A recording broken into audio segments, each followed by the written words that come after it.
Welcome to season 3 of Malevolent Autopsy. I'm your host, Queen. I use she, her pronouns, and I am so excited. Excited doesn't even cover it, to be here with you all. Now, let me warn you, the show contains major spoilers for everything in Malevolent as of the date this episode is published, so if you're not caught up, I'm not liable. Before we get started tonight, I'd like to ask my lovely co-host, what part of Arthur's body are you betting on getting injured this week? Howdy, hello, Vol Control here, he, him pronouns, and this week I think every bone in Arthur's body is gonna get injured. I mean, our guy's got a head start with 2 broken arms. It's a long way down, but he's gonna be fine. He's gonna be okay. He's survived worse than this, right? And who knows? We don't even know where the manager is at this point, so. Maybe he'll have the opposite happen and none of his body will be injured next week. That would be nice. That would be a cool subversion of expectations. Would you like to remind our public friends what part of the chapter we just listened to? So, for the public, this week's chapter was almost half an hour long. A lot happened, and we have a lot to get into with submissions this week. So I'm going to try to speedrun the summary. This chapter begins with Cain, surprisingly, honoring our choice to send the King in Red back to his throne. Cain is really determined to show Arthur his cool rock collection and yaps about how getting Grinnard is actually super cool. But when Arthur finally picks up the Blackstone, nothing happens. It turns out Cain hung himself by his own petard, as Lilith is happy to explain with her own dramatic little speech, revealing that there is only one Arthur Lester. Arthur breaks the stone and Cain goes into full tantrum murder meltdown. Arthur bolts for 13 Mosby Avenue and hatches a plan in the mere seconds before Cain corners our heroes in his office, only for Arthur to have the revelation that he is the unfucking stoppable force. Arthur rips off part of Cain's jaw, Cain breaks both his arms, readorns him with a fresh slice across the throat, and then scoops him up for a little stargazing high above Arkham. Cain serenades Arthur with promises of brutal murder upon all of his friends and loved ones, and all of the denizens of Arkham. And then, John and Arthur execute their plan. What that plan was exactly, we can't entirely be sure. Cain asks Arthur one last time, can he commit 100% to letting go? And we, the patrons, hear the one and only Arthur Lester, for the one and only time in season 6, in all 6 seasons, tell us from the booth, I have to let go.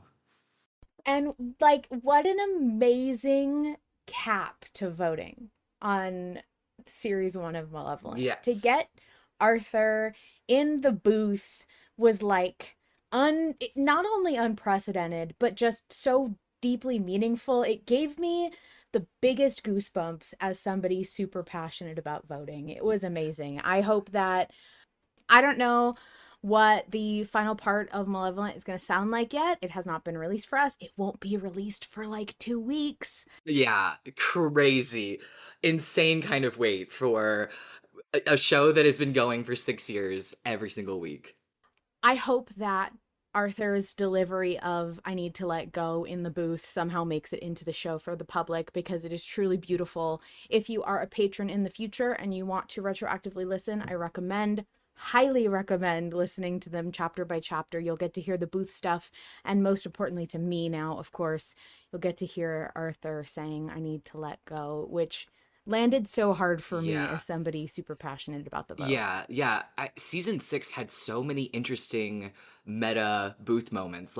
There was a period where we knew it wasn't Booth John exactly, the sort of separate entity from John, but then there were moments where it was really clear that it was John speaking to us from the booth.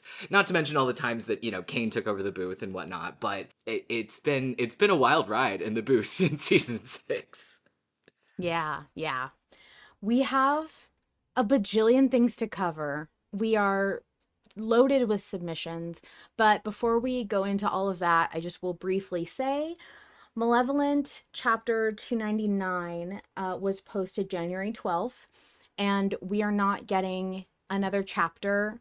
We are getting the entirety of the part 60 along with the public at the same time so that everybody gets the ending at the same time. There's no risk of spoiler leaking. There's no issue with like the community having things done at the different times. Everybody gets it at once.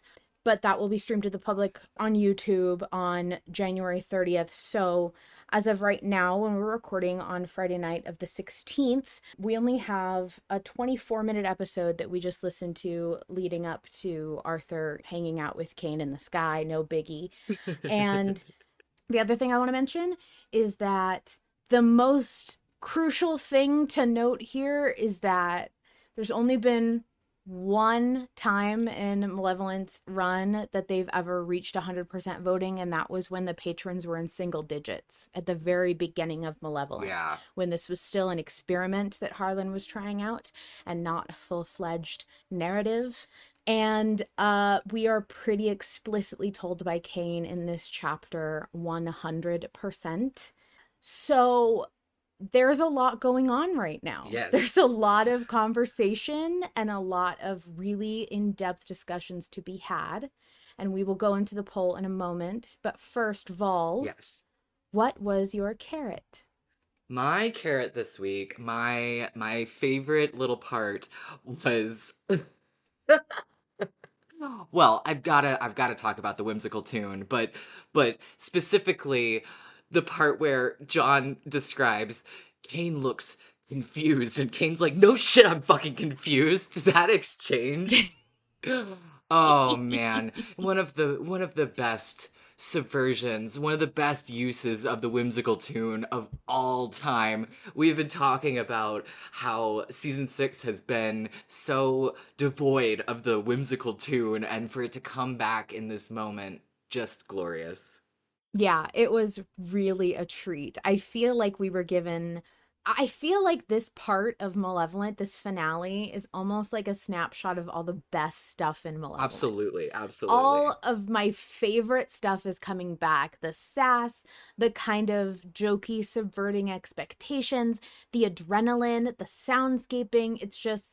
It's perfect Malevolent. It's peak Malevolent. Yeah. Well, and I also love this exchange because it never fails to amuse me when John describes something and then someone outside of Arthur's head who can hear him responds to him, because I'm so used to, Yes. John talking and describing things for Arthur, especially like expressions and stuff. And so both this moment and it made me think of some moments with the doll maker where The doll maker, yeah. yeah. Yeah. What was your stick? My stick this week it continues to be, I think I have said this multiple times and I don't care because it's still the biggest stick in my craw, threshold. Why is it a proper noun? Why is threshold a proper noun? What does it mean? They keep saying it without a they keep referring to it like we're supposed to know what the fuck that is, and it's killing me. It's killing me. Yeah, what the fuck is What threshold? what is it? And okay, I was thinking about this earlier and I realized that we do have confirmation that Threshold is not 13 Mosby Avenue. So it's not there in Arkham. Now, that doesn't mean that it's not somewhere in Arkham, but I'm going fucking crazy about this. I'm not joking, I spent like 15-20 minutes straight trying to figure out if there was ever a city named Threshold in Massachusetts or like literally anywhere in the United States. And then I tried the UK and then I tried Canada. That's fucking hilarious. I love that. I was like so sure that I was gonna hit gold, but no, there is no such thing as Threshold Avenue, Place, Lane, or anything like that. What about in Spain? Oh, Misraa in the chat says, what about Spain? You forgot to check I Spain. did not try Spain. I did not try Spain. I feel like I keep having this like crazy notion that for some reason Threshold is in like Egypt. But they also said he's like Kane has said before, like Noel is surprisingly close. He's at Threshold. So I feel like maybe not Egypt, but I don't know. That's my grackle. I'm throwing that out there into the universe. I would love to. I should have done this. I keep meaning to do this because I've been thinking about it since it was first mentioned. Control F the transcripts for every season to see when threshold is mentioned, like the word when it's I used. swear it's never been mentioned before this. I don't know, maybe. Hydra says it's only 3 times. Oakley says, I did this and it only shows up in season 1 with the Sleeping City, but it's an obscure ass thing. Hmm. Interesting. I don't know. I'm excited. I'm scared. I want to I know. want to know. I want to know. I want to know why it's still relevant. Right, I want to this close to know. the end, I'm so curious. I'm so curious. So, I can't hope. I can't hope. Wishing only wounds the heart. well, Yeah. let's talk about your carrot for this week. My carrot is actually a piece of, I don't know if you'd call it music or soundscaping or sound Oh yeah. effects. I know And what I'm you're sure talking about. Harlan's like, that's just a sound effect I downloaded or whatever. But it's not just okay. So I feel like there is a segment of malevolent ambiance or audio thing Hmm. that maybe Harlan didn't create from scratch, but it still takes an artistry to know where to place it and to Yeah. find that piece of music or sound effect and to know where it goes. Yes, And the composition is still like impeccable. yeah. And I am obsessed with where Harlan places this specific sound.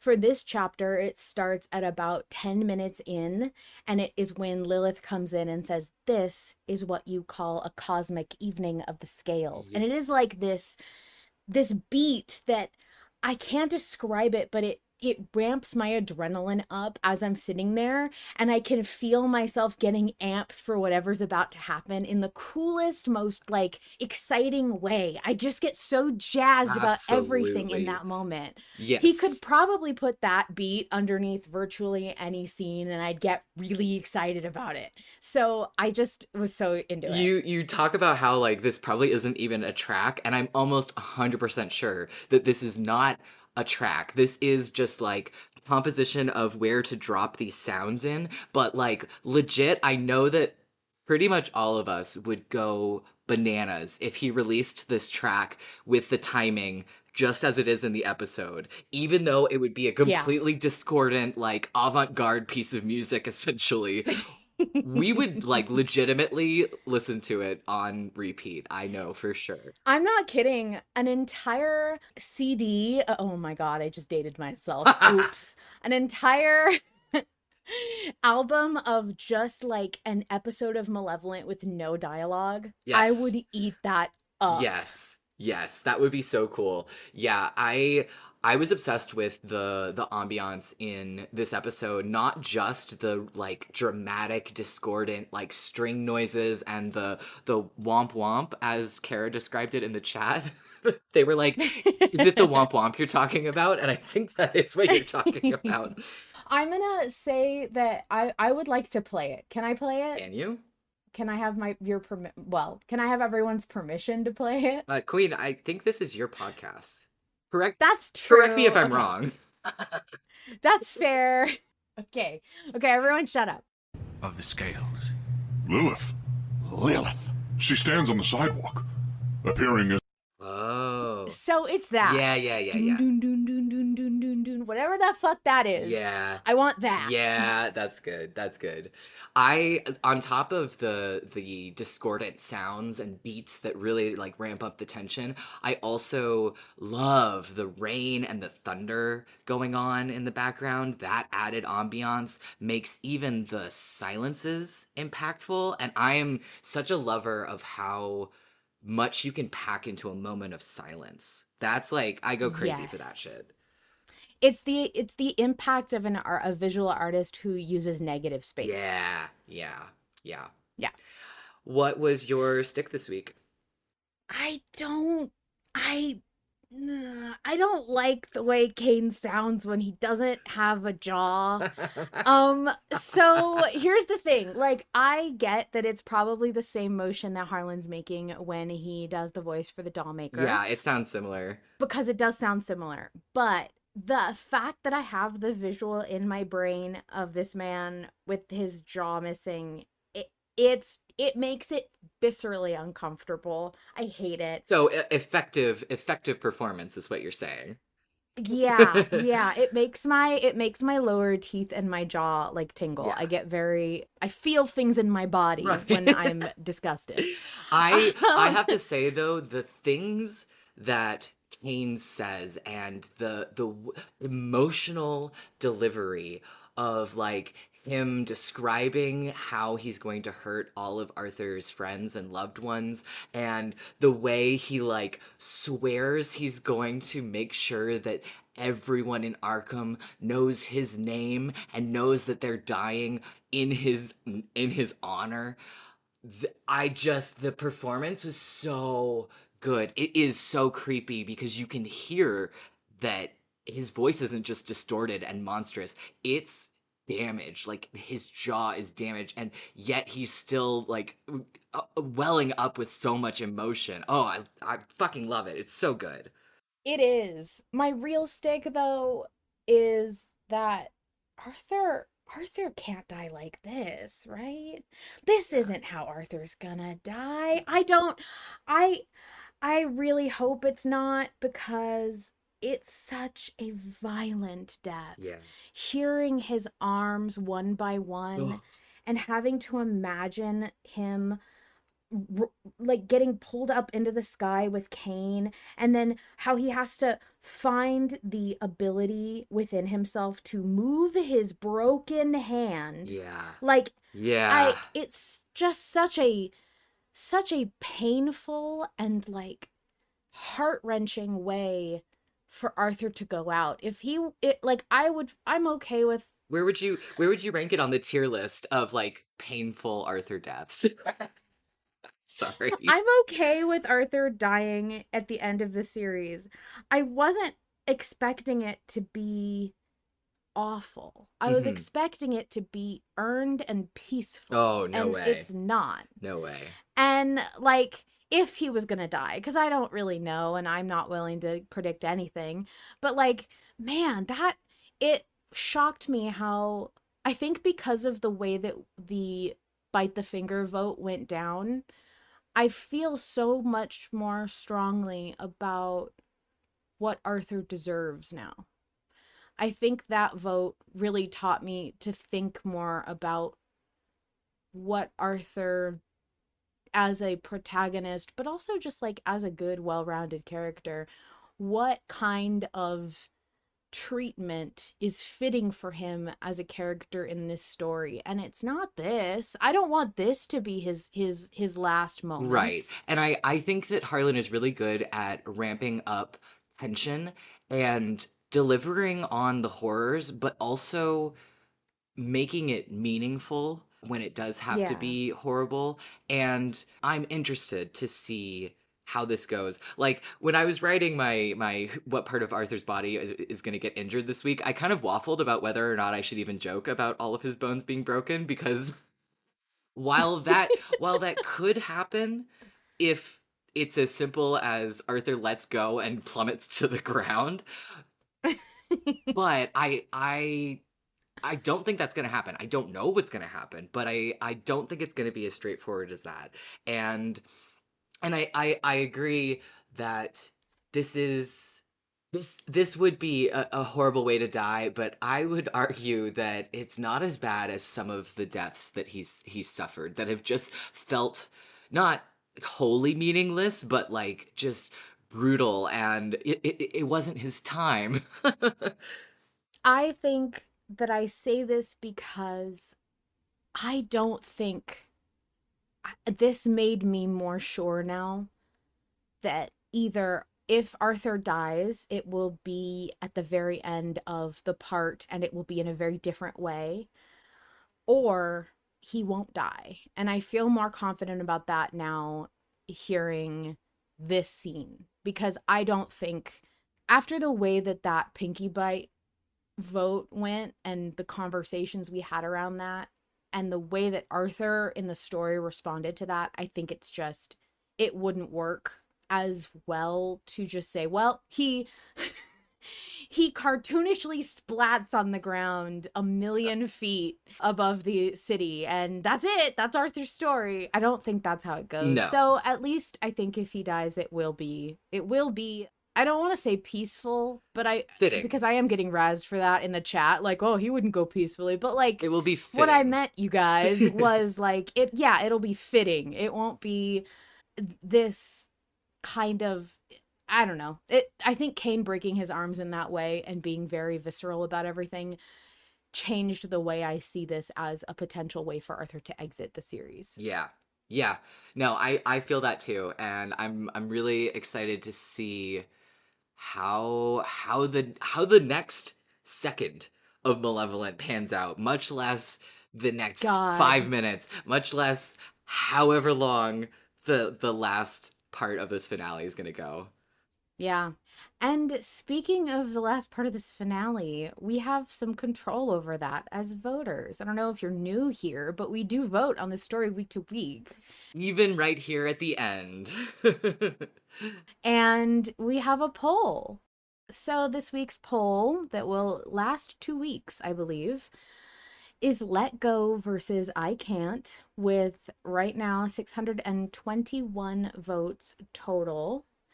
And it is, like I said, January 16th, Friday night. 98% are at Let Go, and there is a 2% at I Can't. And that exact number is 611 people voting to Let Go, with 10 voting I Can't. Crazy numbers. Crazy numbers. I mean, I think that you know, most of the voters got the prompt. They got the objective. They listened to what the objective is, and it's fascinating to me that there are a few holdouts. And if I'm being honest, I am almost surprised that the holdouts is as small as it is and has stayed as small as it is, because I know that some people like to, you know, like troll vote or like be unserious about some of the votes, especially if one side is winning by a landslide. And so I honestly thought that there was going to be more than 10, but the fact that it's only 10 is both incredible and like inspiring in a way. Like, it's so cool. Yeah, and I think it's fascinating because I am such a man. Vol and I had a great conversation on the phone, and I am such a person who can see both sides to everything, Mhm. to my extreme Oh, detriment, yeah. that that I can understand the I Can't voters. And Mhm. I think it is very, very difficult, and it always has been in this series, to bridge gaps in communication. You Yeah. have to remember, for the public, we are on a Discord primarily, and not everyone has or uses Discord. Yeah. Not everyone is even all that into Malevolent, but they pay to get access to the same things that we do. Some people do not really care about the vote. They think it's a fun thing to click once in a while, Mhm. and they do that sometimes if they remember, and then they leave and they listen to the chapters whenever they want, and it's a whole different look. We can't get that. I could not. Couldn't Could be never me. be me. Couldn't be me. But like, they enjoy Malevolent at a rate at which people would say is normal to enjoy something. Right. So it's Good for them. You know, good for them. I think those 10 people are probably among those who are very, very casual, and I can understand some of the arguments and logic that you would come up with in your head if you were on that side of things. I also want to say, like, we do kind of all know there is a right answer to this one. Sure. However, it does not change the grace and kindness that we should give each other in terms of, like, being understanding that there are 10 people out there who are voting opposite. Yeah, and I think that some of those people are genuinely voting I can't because they aren't ready for the story to end, or they aren't ready to let go of Arthur and John, and I can totally understand that emotional reaction and that desire to express that. And I have seen some people, talk about the whole 100%ing the vote thing, and how that almost goes in opposition with something that, Arthur has said recently about how you can never be 100% certain about any decision. 100% certain. I Yeah. brought that up. Yeah. I brought that up too. I do think that it's also a struggle between things like people are seeing themselves as Arthur rather than role playing as Arthur. Sure. Some people are always going to vote the way that resonates with them in their personal journey way more than they're thinking about things like Mechanics the of narrative lesson or yeah. the mechanics of anything, or the fact that it's like a D&D game or a COC game. I mean, people have such individual journeys with this story, and it's very personal and deep for a great many people. I know there are people in the chat right now and that I've seen earlier this week who were expressing, like, at one point in my life, I would have said, I can't, because it's how I feel it would be better. Or there was even somebody in the poll chat who was arguing really strongly that they wanted to vote I can't because they just think it would be better if the villain won. They just want Kane to win. And, like, hey, that's okay, fair. All right, sure. Sure. I mean, As a villain lover myself, I have to say that sometimes I like it when the villain wins, and I could see a version of the narrative where it would be interesting to see Kane proceed with his plan a little bit further, maybe not win in totality, but so I get it. Yeah, and I also think that I invite people, even though I do firmly believe we should try to 100% let go, I invite people to consider all of the reasons that somebody might vote I can't, and actually put yourself in that position, because first of all, it's a good thought exercise. Yeah. And second of all, it is important, I think, to remember that you can always make choices in life, and you don't have to make the right choice. You can even make the wrong choice intentionally. Indeed. And that's your right, your freedom to do so with your life. Shout out to season 3 Arthur. when he was like, I'm gonna kill Larson, and I know it's the wrong choice, but I'm gonna do it anyways. Right. I mean, look, I have to say I'm a big community-oriented person, and when there is a collective goal, I am all about achieving it. And I kind of put my independence on the back burner because I care so much more about a community goal than I ever will about a personal goal.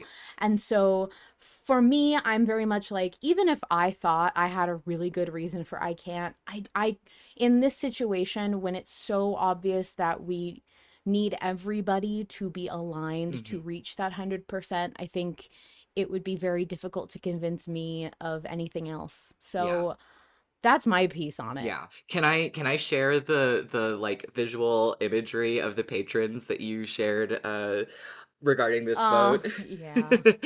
It's corny, but yeah, I'll let you I think say it's it, so 'cause I don't wanna cute. say I think it. it's so charming. So Queen was saying that as the votes were rolling in and the percentage and the number of votes for Let Go kept growing, that she was imagining more and more patrons like appearing below where Arthur is like falling from the sky and going to catch him and support him. And I thought that was such a charming image. And there have been a few votes like that where I can sort of see the specter of the patrons cheering Arthur on or trying to protect him from the horrors and whatnot. I'm a big sucker for the finale where everyone gets together and sings a happy song. I'm a loser, and I love... You want the spirit bomb ending. Yeah, I get it. Yeah, I'm very much the power of friendship. Like, and I also think that there's so much part of me now that I feel is in Malevolent, because yes, I was one vote, and my vote probably would not have made a difference by itself. But like, I look at where I started voting from in season 4 in the finale, and I'm like, I'm part of that. Like, in that audio, I'm in there. Part of what I did is in that story, and I feel very connected to it in that way. And so I always am imagining, like, a way for the patrons to be represented in these visual moments where it's not acknowledged by the narrative because it doesn't need to be, but it's a way for me to feel like I'm over there. I'm like helping. I'm helping Arthur. I'm helping John. That is such a cool way to look at it, to imagine that you as a voter are like woven into those episodes. And during this vote, I think it was actually Joe suggested it, to put the chapter number where you first started voting into your Oh display my name God, on yes. Discord. And me and Queen's first vote was chapter 196, which was during part 40, part 1, during when that was being released. Yes, that was the memory that we were choosing to give up at the order. Yeah. What a fucking vote. Back before I appreciated Charlie Dowd, I did not care about him at Crazy. all, and I'm so sad. That's so crazy to think about. But both of us were We slept. we slept on it. Like we missed the boat until I think he was like out of the narrative. We've talked about it, and like, don't do this because it's weird, but like, you can see me in the polls back then going, I don't care if Charlie lives or dies. Like, I just don't care about him at all. He's basically expendable. Oh my God. And Blackmail. I could never, I don't know who she is anymore. The blackmail you can use on Queen. Yeah, yeah.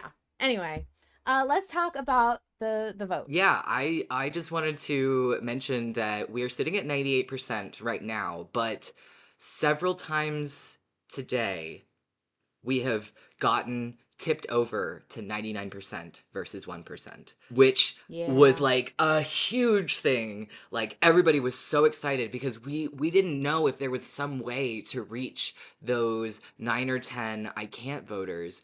And all of a sudden, for a second, it went down to only 7 I can't voters. And it flipped over from 98 to 99%. And I have to say, though, we are getting brand new voters that have never voted in True. Malevolent before. So, like, the number of total voters is going up in a way that, like, yes, we are going to have some more I can't voters because the total number is going up. So I don't think it's people who are existing that are flipping. I think it's new people coming in and voting I can't. Yeah, which is it's crazy that we're at, what's the total votes that have been cast so far? 621. 621.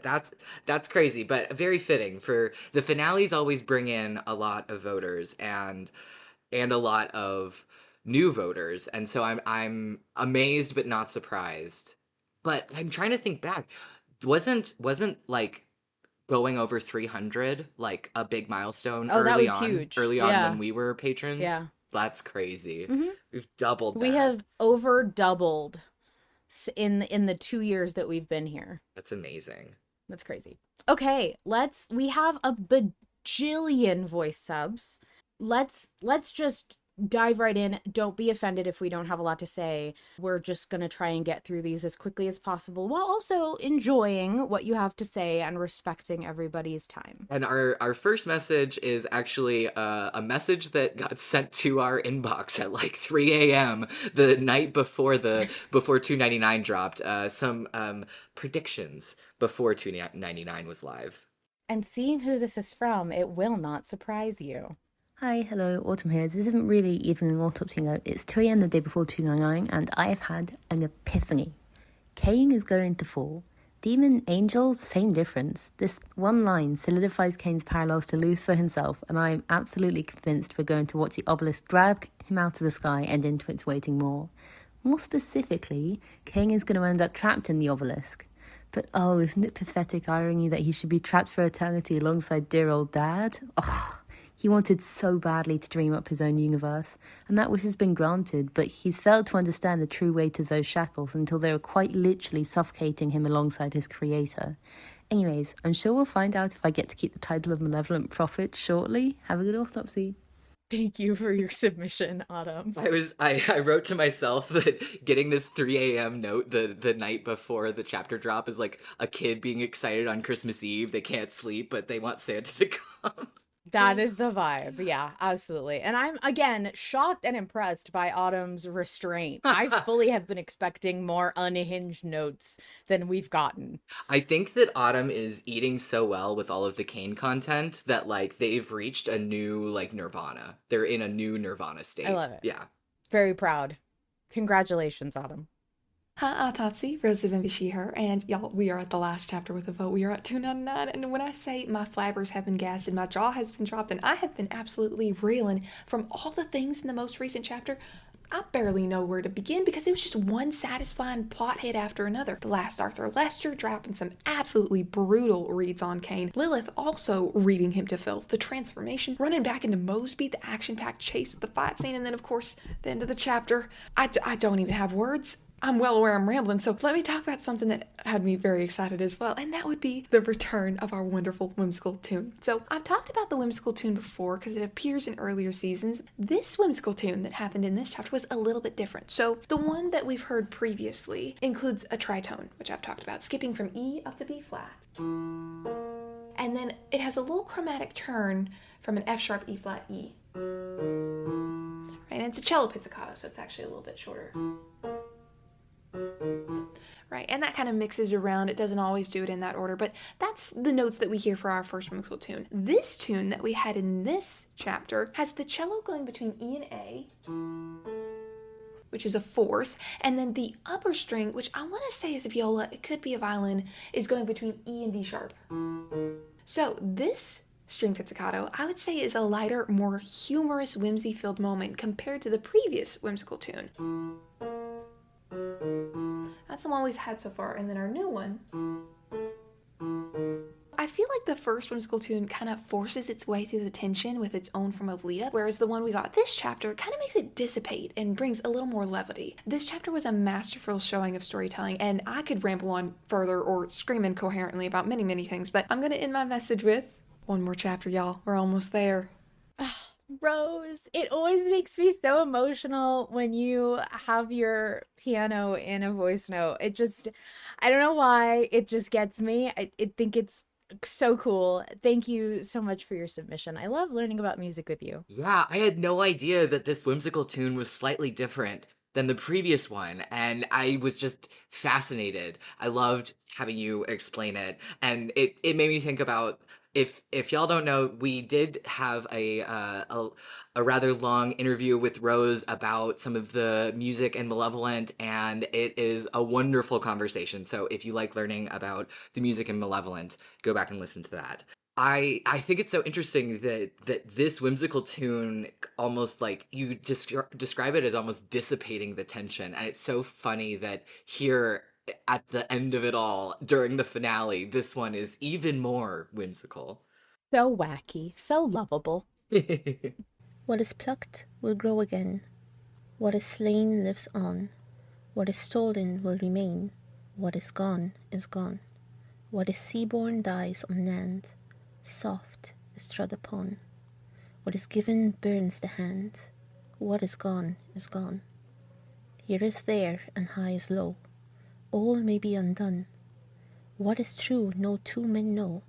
What is gone is gone. Who has choices need not choose. We must who have none. We can love but what we lose. What is gone is gone. What is plucked will grow again. What is slain lives on. What is stolen will remain. What is gone is gone. Hi guys, this is Friska Friskito, she, her, hello! That poem was from The Last Unicorn, a novel by Peter S. Beagle. This is the first time we've ever heard Arthur in the booth, and he is not deliberating his choice. He has made his decision clear, effectively asking for our support. The manager has yet to play his hand, and so much can happen in a second, let alone a full episode.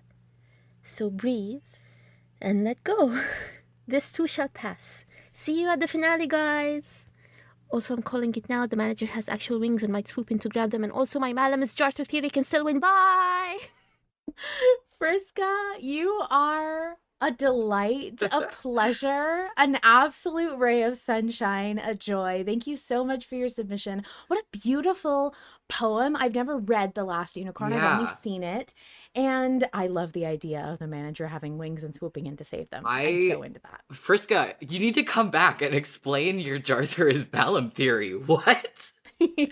Also, I just wanted to mention that Friska was lovely and wasn't sure if we would air something from an existing text, but I think that's totally fine. You're quoting it, and it's beautiful. Oh, yeah. But they also included an alternate poem, which was something from the public domain. It's called Let Me Go by Christine Rossetti. So if you want, you can read another poem that Friska picked out. It's very lovely. Hi, Autopsy, aka Trash Panda here, she, her pronouns, and I have thoughts. This is it. This is the end. And if I think about that too hard, I'm gonna cry, so I'm gonna think about other thoughts instead. And I'm really gonna try to keep this to things that I think you're not gonna get a lot of submissions about, so let's see how I do.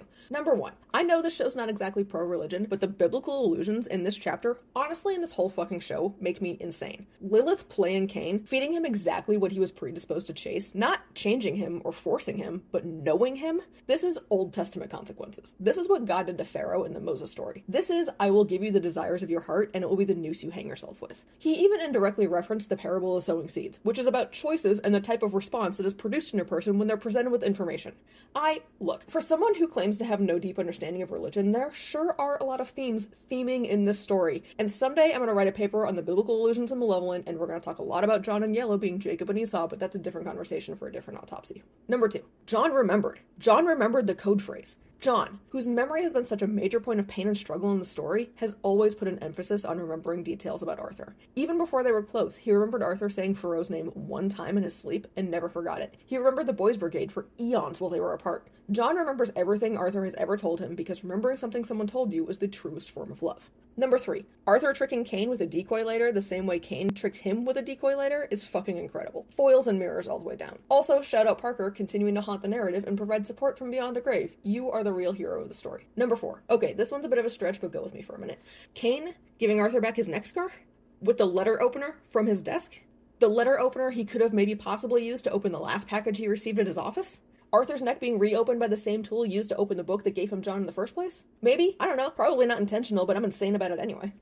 AK, I love you, first of all. But second of all, what a banger submission that covered so many things that we didn't touch on, and thank you so much for submitting. I was gonna say, my only note is no notes. That was wonderful, and I'm also, even though I am a lifelong atheist, I am also obsessed with some of the biblical allusions and allegories, and how Malevolent deals with religion, and so I would be so fascinated if you wanted to write more about that and give us a proper essay on it. I have to say, people can get kind of touchy about the idea of implying that there's a religious allegory or, saying that there's anything intentionally religious in stories written from people who are vocal atheists or have some opposition to especially traditional Catholic or Christian faith. Organized religion. But those... Right, but those are, they're still stories, and they're so deeply embedded in not only the hero's journey, which is such a classic story structure, but also American culture, that it's very, and I would even say, like, beyond just American culture. I was going to say human it's, culture. I was going to say human culture. Because these are tales that have survived, albeit maybe slightly changed over time, but they are tales that have survived for over 2,000 years. You know what I mean? Yeah, and like Minty just said in the chat, Malevolent is a story about humanity, and so is the fucking Bible. Yeah. So there are gonna be parallels, and it's totally okay, and I think it's fascinating to see where all of these things intersect. Yeah, I agree. Really though, what this chapter has made me think the most about are choices. And I know it's become the astronaut meme of like, wait, it's all been hold on or let go. It always has been. But like, genuinely, it always has been. Every choice is a choice to hold on to something and to let go of something else. Holding on to bread means letting go of cheese. Going right means letting go of going left. It means holding on to what you think is right and letting go of expectations if your choice loses. It means letting go of alternate paths. Letting go of who you might have been if you had held on to something else. It means moving forward. And for a long time, I've been obsessed with the choices Arthur makes without us. He told Noel about John. He walked straight into Carcosa after being told that wasn't the way. He willingly let himself be eaten by an invisible monster so he could blow a flute at it from the inside. He is so certain at times. And other times, he lets the voices in his head paralyze him to such a point of indecision it gets people killed. But this last choice is entirely his own. We are merely being invited to join him one last time, to lend our strength and support to his resolve. With or without us, he is 100% certain about this.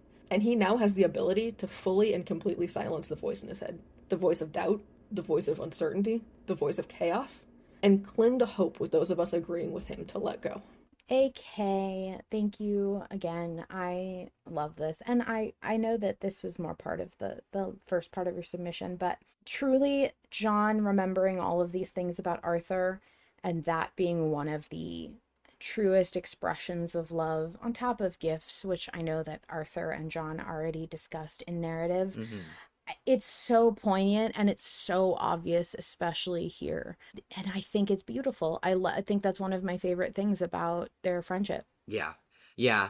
And just beautifully put, AK, that, we are being invited to join Arthur Lester and support him in this decision. And I love that framing for the final vote of Malevolent. I think that is a reward for both us and for Arthur, and sort of it really suits like how much Arthur has grown and how much more certain he is in who he is. Yeah, absolutely.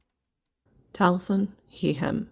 Kane has been this slithering, conniving force over the course of this show. He's smart, clever as he pulls strings in the background. He's led so much of this show and manipulated so many events and people. But I love the way this part has made him look like a fool. From how baffled he is by Arthur not being affected by the Blackstone, to Lilith calling him out for not realizing that if he was correct about the Blackstone, then his plan against Azathoth shouldn't work. We listen to him throw a tantrum as he transforms and chases after Arthur. He's been this horrifying character even in all of his silliness because he's known so much and controlled so much. But in just one chapter, we watch that come crumbling down, a tantrum thrown over the death of his ego. He's admittedly more dangerous, being so unhinged. He's predictable on a good day, but now, when he only craves blood, he's horrifying and monstrous. But he's still exposed himself as nothing but a child whose toys have been taken away. And as much as I adore Kane, there's nothing better than watching a character destroy themselves. It's just so fun and so satisfying, and I know we don't know exactly what his end is yet, but I'm pretty satisfied, I think. Me too. Yes. Thank you so much, Taliesin, for your submission. Yeah, people in the chat are talking about how the Kane crash out is so delicious, and there have been, murmurs and whispers about how good the Kane crash out was going to be if and when we finally got it, and I gotta say, kudos to Harlan. He delivered for sure. Absolutely. Hello, Autopsy. Gogoat here. Any pronouns? This note's going to be a long one, sorry in advance. I know this won't be the case, but it'd be really funny if this full part was called The Last Arthur Lester. I think that would be very funny. Kane saying he's not scared, but then continually backing away. Such a silly Billy. He was the one that told us the only reason the stone fucked him up was because the manager was alive. He's literally the reason there's only one Arthur. Get your head in the game. Though I suppose he's kind of desperate at this point. I am kind of curious what would have happened if the Blackstone had affected Arthur. If it's about drive, would it have just driven him to keep doing what he was doing, fighting Kane? Though he probably would not have played the next 15 minutes anywhere near as smart. I really like how contained this finale is, even though the endgame was always going to be world-ending, universe-ending. I really like that it's just a fight between our main duo and the big bad, one-on-one, I guess. I really like that. I never had an issue with the universe scale ending. Malevolent had always set up that would be something that would possibly happen, but I do really like how this is getting personal. Also love the scorpion and the frog callback. Kane has nothing to gain at this point. He's lost, but as is his nature, he'll kill and torture anyway. Thank you, Gogoat. Man, Kane has been something else. I especially love the bit where he's like, you deny me everything. He's such a baby. Such a baby. And it's so funny because when it suits him, he wants to be like, I'm a god. I can do whatever I want. But when Arthur Lester, a mortal human man, is like, no. Kane's like, oh, you're so cruel to me. You never let me do anything. So funny. You never let me do anything I want. It's not a phase, Arthur. Also, I am really curious what Arthur Lester would be like if he was Grinnard. I think you make a good point that if being Grinnard means like pure purpose and like ultimate drive, then yeah, Arthur Lester would be like truly an even more unstoppable force. I think we saw maybe a shadow of what a Grinner Arthur Lester would have been like when he was trying to kill Larson. Yeah. Yeah. That unhinged, I have to do this desperation, yelling at John, just that blind drive to do something. Yeah. I think that would be crazy. That's true. You just said unhinged, and I keep meaning to say that when Kane talks about being untethered, that the freedom of the Blackstone is you are untethered, and Arthur responds by saying, "I never thought of you as being particularly tethered." I just keep thinking about the unhinged versus hinged, and I've never imagined Kane as being particularly hinged. Yeah, very true. I want to point out this because I didn't even think about this, but it's delicious and I have to say something about it. Ryan just said the Butcher too is very Grinner Arthur. They've been paralleled the whole time. Oh, very good. I miss the Butcher. Have I said that? I haven't said that in a while. know. I miss the Butcher. He would have loved this. Oh yeah, big time. Gogoat here again. Any pronouns? Arthur having bedrock as a weapon is a really fun idea. He's been to the bottom and back, and yet he does not falter. If Minecraft has taught me anything, it's that it's really hard to move and break bedrock. Arthur immovable force Lester. At least someone is putting where their mouth is. Kane doesn't even have a mouth now. It's obvious that the lighter that Arthur slipped in the pocket and then Kane threw away was not the real lighter. Perhaps it was Parker's lighter, is what I'm assuming, especially because it didn't have the sound effect. But the real one, a little later on, a little bit after, John says, "Remember, Arthur, in the fell clutch of circumstance," which, if we go back a while, is the code that Arthur, John, and Yorick agreed on in part 47, as a way to say to use the hand of malevolence, a way to speak privately. A little earlier on, he asks Arthur if he can move his hands. We have no hand of malevolence, but we have a pair of human hands. Arthur's hands. Or hand. Where he can still grab at Kane's shirt. Make sure that he's distracted by Arthur, while John manifests very briefly and slips past with the lighter. John indeed knew exactly what to say. I've always seen the stars in Malevolent as a way of showing how many people Arthur is fighting for. Thousands of little fires, lives full of hope. He's never been closer to them. In part 52 they were what pushed him to fight the dream. Here they are what is pushing for him to go a little longer. And to let go. We have to let go. And everyone seems to be on that. But we have to be 100%. That's what they've been saying the whole time, that we have to get 100% of the votes. We have to lock in, guys. Lock in. 100%. Okay, bye-bye, Autopsy. Thank you, Gogoat. And you're right, we do have to lock in. But can I also point out that I am so proud of Arthur remembering that he shouldn't say shit out loud and writing shit down to communicate with John, because our goal in the first 5 seasons of Malevolent should have been to get these two a fucking pen and paper, because their constant issue is that they have to talk to each other about everything.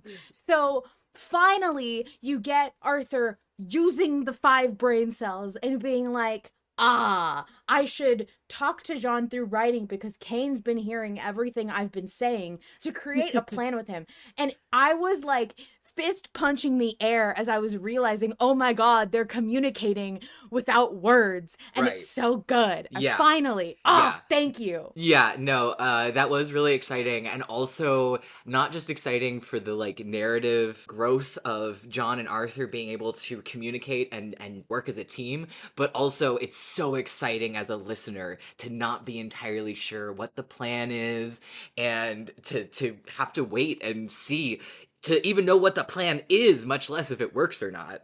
I will never, and you can even hear me talk about it in past episodes of Autopsy, I will never forget how fucking on my ass I was about the fact that Arthur could make plans without me knowing about it. I know. I was like, back when in the finale of season 4, which we weren't doing Autopsy 4, but I know I've mentioned it while doing Autopsy. Yeah. I was like flabbergasted that there was a plan to rope the butcher into things, and I didn't know. When do you don't get to make plans off screen without me? Right. I'm like, I'm here too. Well, you can't do that. And so knowing that there are potential ways for them to do things that I'm not aware of opened up a whole new thrilling like subsection of the story for me. And so now when I think it might be happening, I get so jazzed. Yeah, I cannot wait. And I was really impressed with the few people who really like sound mapped out and explained in words what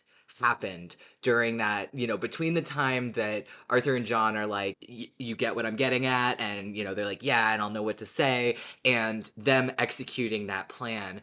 I really appreciate the people that wrote that out, because I missed a lot of the sound cues that other people noticed, like the sound of like John projecting for a moment and all of that. And so I'm so curious.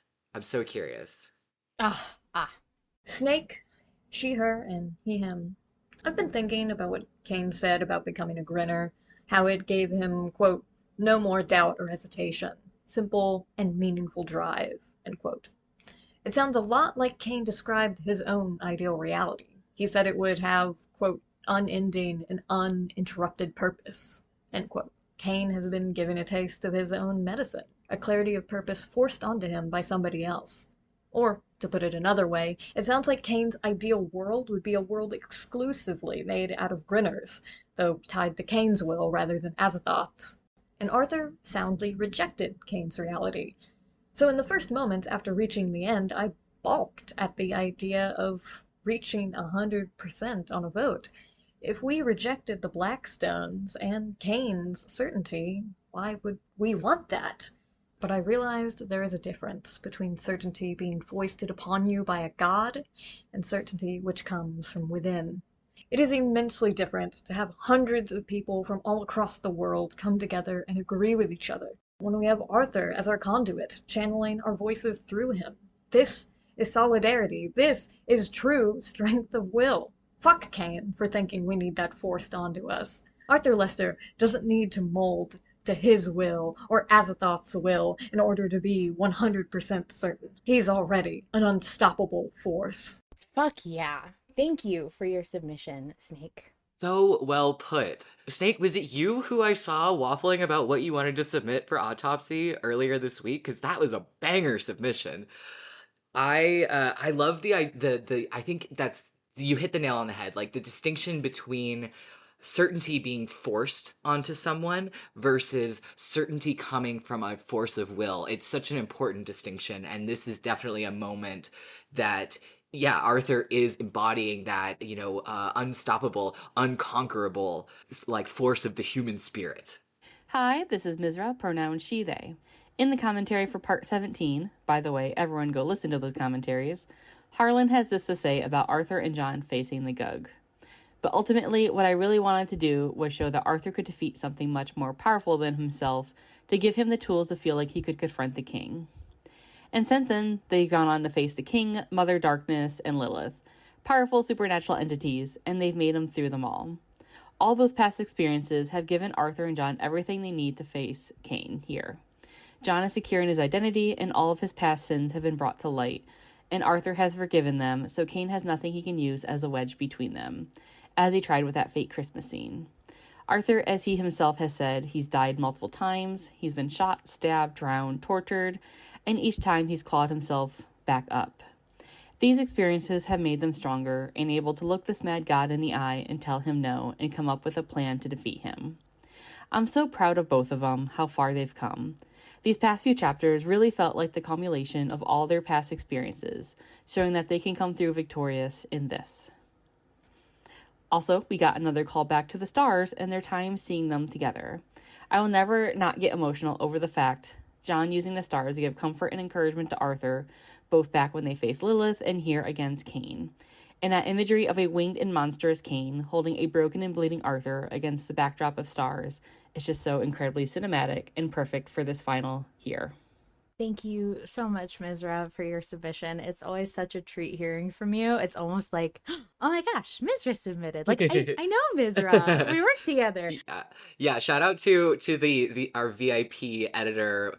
Just incredible workhorse. Misraa does incredible work helping us get Autopsy all polished up and pretty for the public. So shout out to Misraa. We need to rename Autopsy. We need to put Misra's name in there. So I just want to point out about the stars. I think that was something. Like, I don't think it was just for comfort.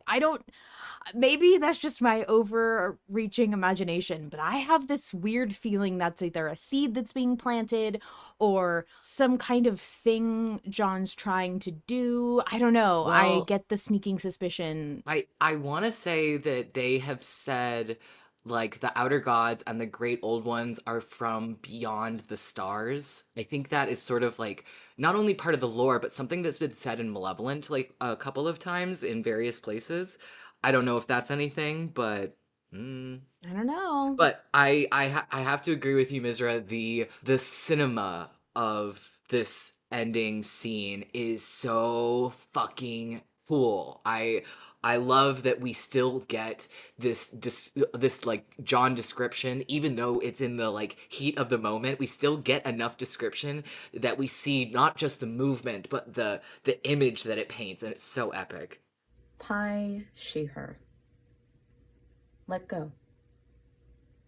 I don't have a grand speech. I trust Arthur. I trust John. I trust that they will cling to what matters until their nails tear. But this doesn't serve them. They will end up right back here, and in worse shape, with more scars. In the fell clutch of circumstance. If you need a distraction, I'll know what to say. They finally learned to communicate. They've gone from smacking Arthur's head into a dock to successfully planting a decoy. I want so badly for them to succeed. Cain never could take John seriously, and it's going to be the death of him. Or confinement, at least. I can give you this. Silence your mind, silence the voice. You are in control. Arthur's got this, regardless of what any malevolent voice has to say. Arthur's fucking got this. Thank you, Pie. I love your grand speech, you liar. Also, I shout out to the mention of them hitting their head on the docks. That's one of my favorite early Malevolent moments. Agreed. Our next submission is an email. Oh, okay, great. That email is from Inky, and it goes as follows. Hello, my name is Inky. I have quite a bit to say about this chapter and the end in general, so I'll get right to it. I cut out a lot, but please forgive me if it's still too much. The reveal that Cain is the cause of his own downfall is phenomenal. The fact that he not only facilitated but revealed in the process that ultimately caused his plan to fail is incredible writing.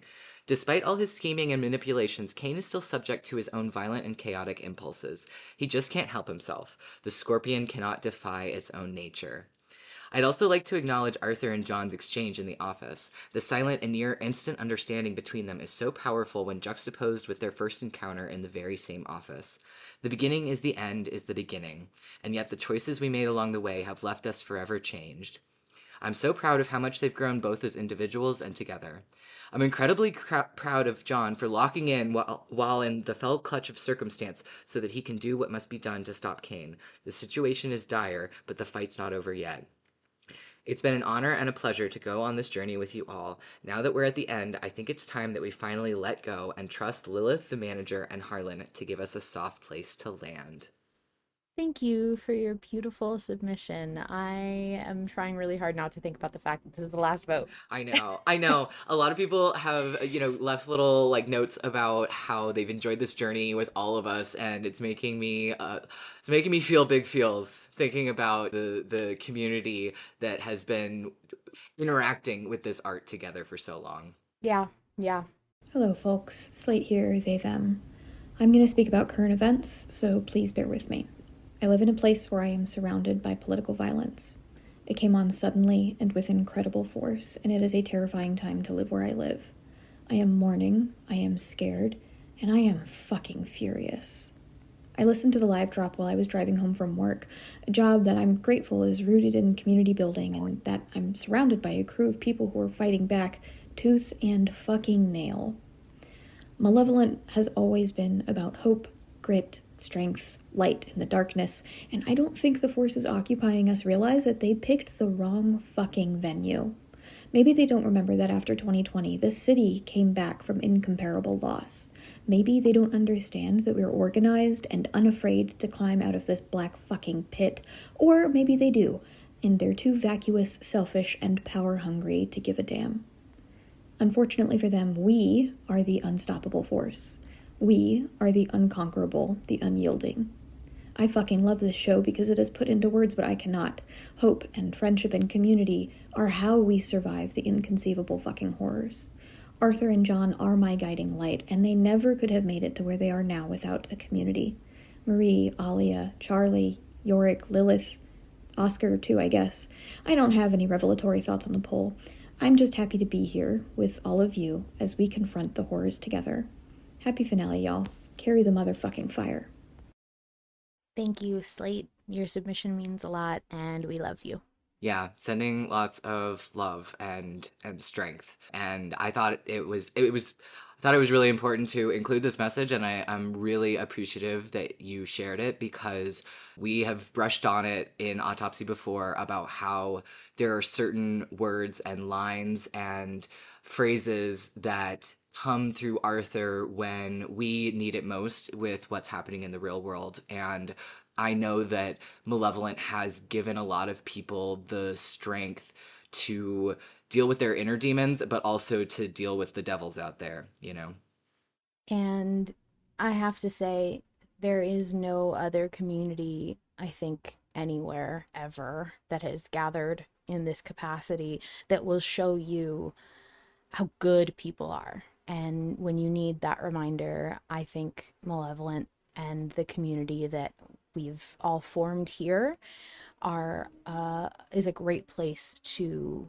come back to for some reminders, because these people are some of the most creative and kind and loving human beings you will ever meet, and we are all here for you always. Yeah. We have another email. Would you like to read it, Queen? Yes, I will. Hello, Autopsy. It's Fractals, and I use AM, ear, and its pronouns. We all know what we're voting for this week, so there's not much to debate there. Instead, I want to talk about how well done this vote is. It's the final vote. It needs to have weight and importance. It needs to mean something. However, the votes that have the most importance are those that are close, that cause tension and debate. And this is the final vote, and we need to come together as a community. We want to come together as a community because that is the thing that makes Malevolent so special. And by having this vote have the condition of 100%, it allows us to unite one last time. And it allows the audience the chance to test the message of the show. We get to face terrible odds just like Arthur and have to still find hope. And everyone has been so hopeful. I was fully crying a few days ago while sitting and reading everyone's messages because I felt so surrounded by hope and love. This community is so fucking full of love in a way I've never seen in an online community before. Even if we fail, we have to try. We have to hope we can win. We have to give this 100%. That's what Malevolent is about after all. Let us all hold hands at the end. Goodbye. Thank you, Fractals, for your submission. And I want to say that when people have despaired about how impossible or how hopeless it seems that we would ever be able to reach 100%, I have very firmly told them it's not really about reaching 100%. It's about trying to reach 100%. Yeah. And that's the whole point of like everything that Arthur has gone through. He's told again and again that the odds he faces are impossible. And it's not so much that he overcomes them, it's that he doesn't stop trying to. Yeah, absolutely. And I think it really says something that people are still so jazzed about trying to get this 100% and watching the poll every day to see if we can do it. And it means a lot to me that people continue to try. Yeah, it's been so full of hope. And Ren in the chat says, okay, this is gonna make me cry. After Slate reminding me of how fucking divided and angry and isolating and dehumanizing things are right now, yeah, it is important that for this final vote, we are all holding hands together. And that's why I wanted to put these submissions right next to each other, because I think they show the spectrum of the horrors, even in real life, versus how important this community is and how good it feels for us to come together as voters. Not to get too sappy. Well, Malevolent can't exist in a vacuum. And I think yes, especially in the future, I think it's very important for people to remember when Malevolent was made, not just that it was made or what the story teaches you and all the great lines and everything. That's very important. Of course, it's the reason we're all here, but it existed in a time that was fraught, and it was changed by that. And that's important. Yeah, I completely agree. So thank you again, Fractals, for your submission and really encapsulating a lot of the warm, fuzzy feelings of the community and what it feels like to take part in this piece of art together. Hello, it's Spade. And what a chapter. One of my favorites, or the favorite, probably. So many cool things in this one. The Arthur speech, and then the Cain crash out of the chase sequence. Also fun. I want to talk about the poll. The last poll of Malevolent. Let go or I can't. A question we've had in mind since DeCapo, the beginning of season 6, when the manager said, you have the means, you have the ability, you just need to let go. And ever since then, we've kept it in mind. Certain situations we even thought Arthur might have let go, we were never sure if it was the letting go. One of the situations was when Arthur sacrificed himself for John to leave the Dark World. And more specifically, the vote of don't let go Faro or let go of Faro. And then the previous two, hold on or let go. But this vote isn't even let go or hold on. It is let go or I can't. And that surprises me. But it feels more final because of it. And that's because it is. It is the last chance. The last vote. And we need to let go. Arthur needs to let go. Letting go for 100%. As of right now, it is 3 p.m. on Thursday. We are 99% letting go. Hopefully we can get up to 100. That'll be cool. And that is all. Bye-bye.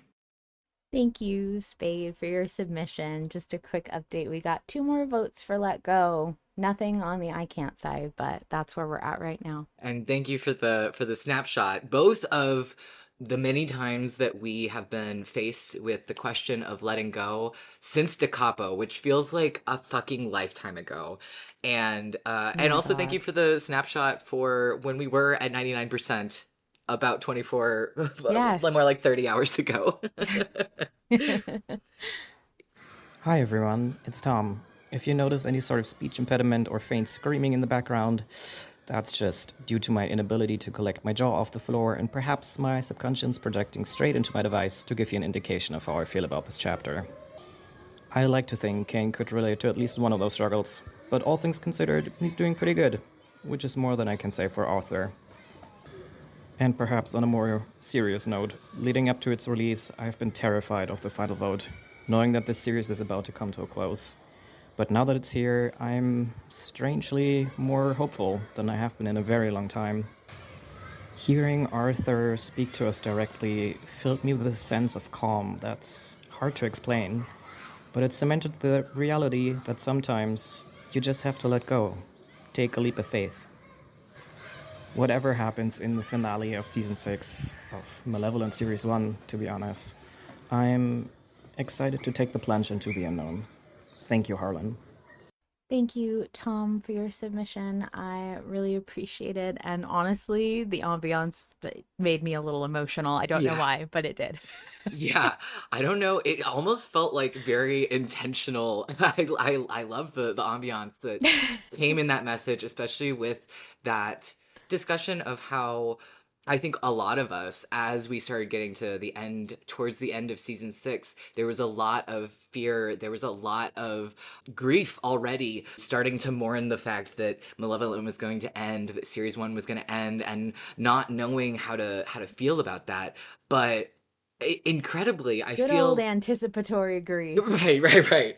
But in a beautiful way, I feel like much of the community, while I know that a few people have literally asked off of work on the 30th when the finale is supposed to drop and on the 31st to recover, I also feel like there is this general vibe in the community that we're excited, we're ready. There's a level of, we've reached the acceptance part of the stages of grief, and I love that you talk about your experience with that, Tom.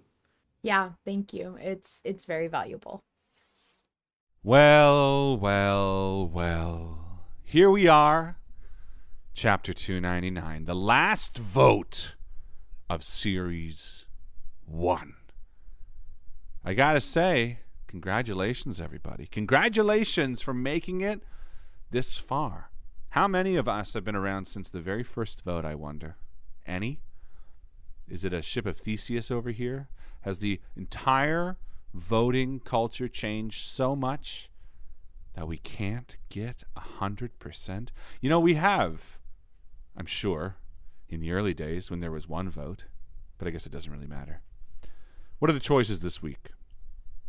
They're let go or I can't. I can't. Such a negative word. I can't let go. Even Arthur says it at the close of the episode, I should let go. Of course, it is still a poll because that's the nature of choice. You're free to choose. You're free to choose. You can choose whether to move on with your life or to stay stagnant. You can choose to love somebody back or break their heart. You can choose to make a right decision. You can choose to make a wrong decision. You still have that choice. But let's be real here. There's a reason that Cain is holding Arthur close to the chest, taunting him at his inability to let go. Don't let Cain win. Don't be the dissenting voice just because you can. That's not fun.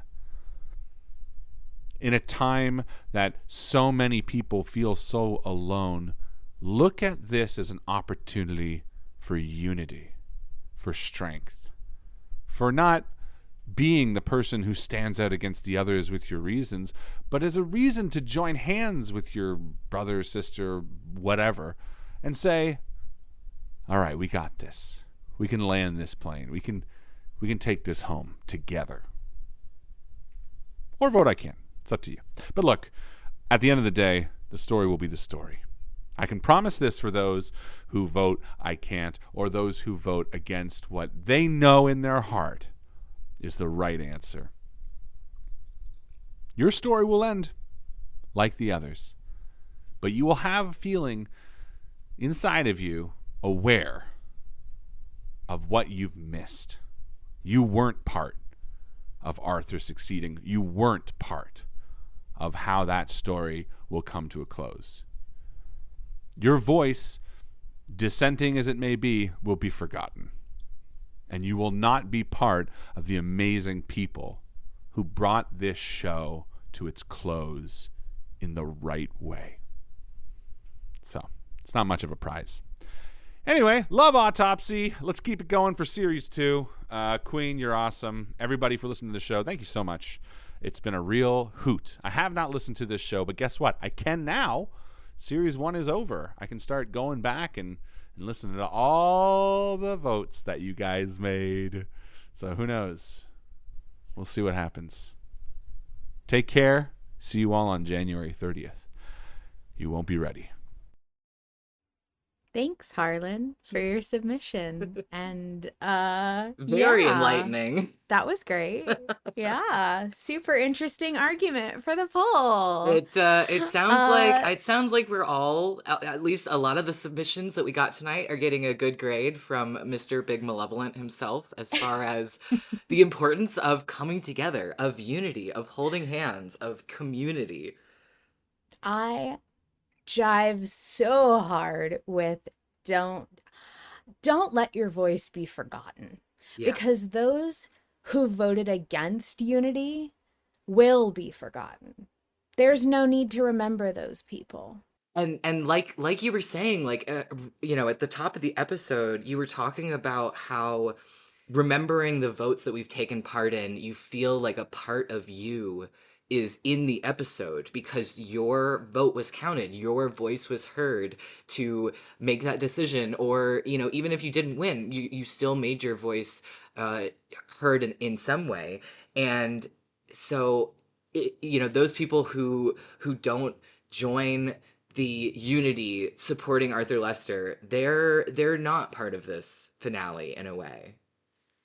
Yeah, and I hope that this very kind submission from Harlan will make some of you more inspired, more excited, and especially for, I know, quite a few of you relieved about what's to come. So thank you all for coming. This was an extra long episode of Autopsy. We had a highest count ever for Autopsy of like 43 people in the stage. We're still at 40. So thank you guys so much for coming. Very, very big moment for us. I never thought Harlan would do anything for Autopsy, not like for any bad reason, just because it's just a fan thing. It's not, but I am extremely flattered. Yeah, he's been too close with with writing it that it wasn't something he could engage with. And so we're incredibly honored and flattered that Harlan wanted to throw his voice in the ring for the finale of series 1. It's so cool. Yeah. And with that, we are going to wrap up, but we will be here next week. So do not fret. Keep the momentum going. I'm so scared nobody's going to show up next week because we don't have any new Malevolent content. So we'll talk about that. We will be talking about Malevolent content. Yes, we are going to be asking you some very specific questions that we'd like your answers to. So if you're in the public chat or the Patreon chat right now, look out for those next week. But I think that's a good note to close out on. Harlan, if you're listening to this in the future, thank you. I'm like so happy. It really means a lot to me. And this was such a treat for everybody in the audience. They are going wild. Yeah. You made a lot of people happy. And me, chief among them. Thank you, thank you, thank you. Yeah. It really, really was so fun to be able to have your voice on Autopsy. Yes. Good night, everybody. Good night, everyone. Thank you, of course, to Harlan Guthrie, the sole creator of Malevolent. Without his labor of love for a story he wants to tell, we wouldn't be here. To join the live recording, submit your own message, get in touch with me, and more, visit Linktree/Malevolent Autopsy. The official Invictus Discord server is open to the public and includes a channel just for Malevolent Autopsy fans. We also have our own private, patrons-only channel. Finally, thank you to Misraa, Nikki, Vol Control, and everyone who has helped create and maintain Malevolent Autopsy. These friends are also volunteers who donate time and energy to help put together this love letter to Malevolent. And with that being said, remember, in the end, it's never about certainty. It's about making a choice and moving forward.